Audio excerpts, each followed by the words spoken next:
जीवन में प्रायः किसी घटना के कारण परिवर्तन हुआ है। इसी प्रकार शिवरात्रि व्रत के लिए मूल शंकर को उनके पिता मंदिर ले गए।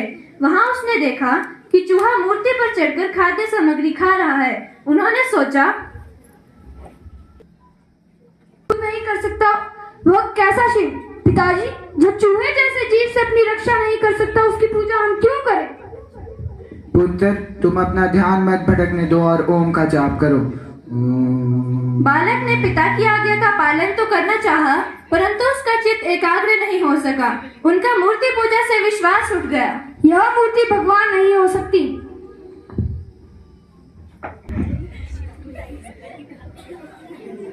एक रात वे चुपचाप सत्य की खोज में घर से निकल पड़े। टोली ने मूल शंकर को लूटा। छोकरा अमीर लगता है, जरा उसके सोने के आभूषण तो देखो। कहाँ से आ रहे हो और कहाँ को जा रहे हो?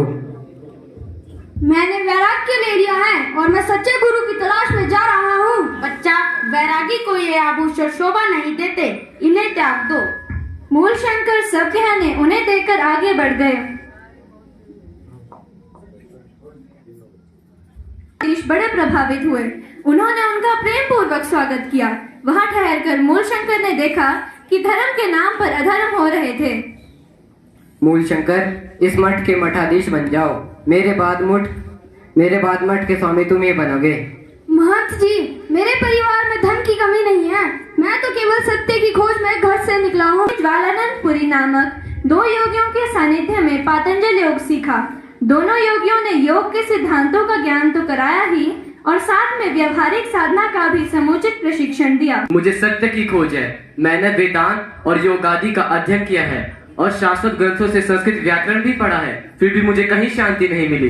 इन ग्रंथों को यम पास यह जरा से लौंग है, इसे स्वीकार कीजिए।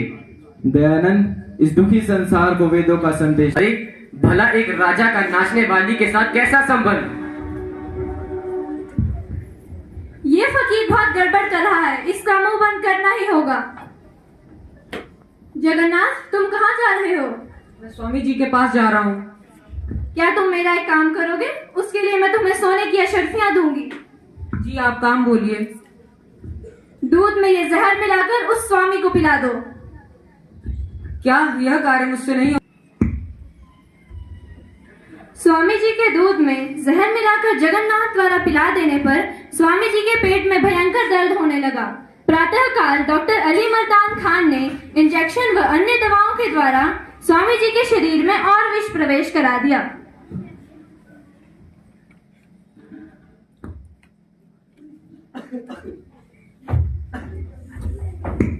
शरीर से जहर फूटने लगा। अंततः रसोइये को अपनी गलती महसूस हुई। उसने स्वामी जी के पास जाकर माफी मांगी। स्वामी जी, मुझे क्षमा कर दीजिए।